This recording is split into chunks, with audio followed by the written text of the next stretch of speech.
Assalamualaikum warahmatullahi wabarakatuh. Salam dan bahagia Bapak Guru hebat. Kali ini saya akan menjelaskan materi modul 1.1 A8 yaitu koneksi antar materi. Kesimpulan dan refleksi modul 1.1.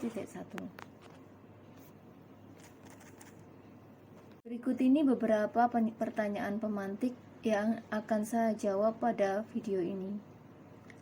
1. Apa yang Anda percaya tentang murid dan pembelajaran di kelas sebelum Anda mempelajari modul ini? Sebelum mempelajari modul ini, saya mempercayai bahwa setiap murid mempunyai kemampuan yang sama. Oleh karena itu, dalam saya mengajar memberikan perlakuan yang sama kepada peserta didik. Di samping itu, saya terikat pada materi yang harus saya selesaikan sesuai kurikulum yang berlaku. 2. Apa yang berubah dari pemikiran atau perilaku Anda setelah mempelajari modul ini? Setelah mempelajari modul ini, saya jadi tahu bahwa pendidikan itu menuntun, bahwa pendidikan itu tidak memaksa, dan bahwa pendidikan itu selaras. Pendidikan itu pada dasarnya tidak pernah terlepas dari kodratnya, yaitu kodrat alam dan kodrat zaman. Kodrat alam yaitu apa-apa yang terkait dengan kekuatan, potensi, atau keadaan diri yang secara alamiah atau idiosinkratik melekat pada diri masing-masing individu. Sedangkan kodrat zaman yaitu kekuatan, potensi, atau keadaan diri yang berubah secara dinamis yang sesuai dengan kondisi sosial, budaya, masyarakat, atau perkembangan zaman. Seorang guru ibarat petani.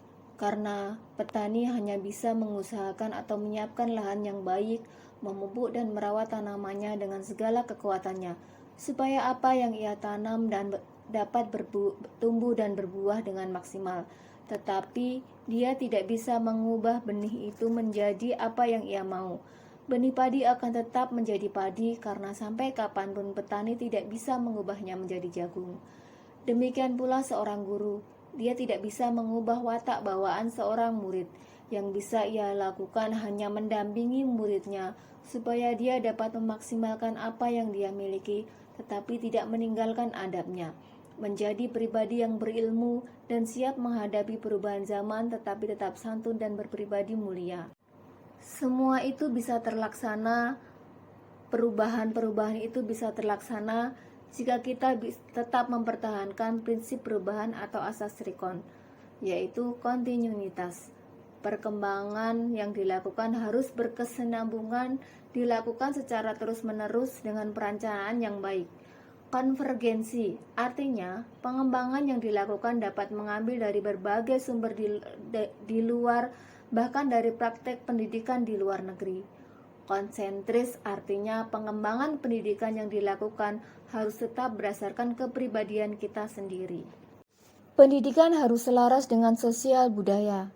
Sosial budaya yaitu sebagai sifat peri kehidupan atau sifat percampuran usaha dan daya upaya yang akan hidup, tidak luput dari pengaruh zaman dan tempat. Maka dari itu, dia bersifat tidak tetap dan senantiasa berubah. Tetapi meskipun demikian, menjadi tugas seorang guru untuk mengenalkan adat istiadat atau sosial budaya asli yang dimiliki, melestarikan agar peserta didik senantiasa bangga dan tidak melupakan budaya yang dia miliki. Relevansi KHD menyatakan bahwa pendidikan harus holistik, pendidikan harus seimbang, pendidikan tidak boleh statis. Untuk itu, seorang guru harus memandang anak bukan lagi sebagai objek, tetapi sebagai subjek, memperlakukan peserta didik sebagai manusia yang harus dimanusiakan, mengajarkannya dengan penuh kasih selayaknya orang tua membersamai putra-putrinya.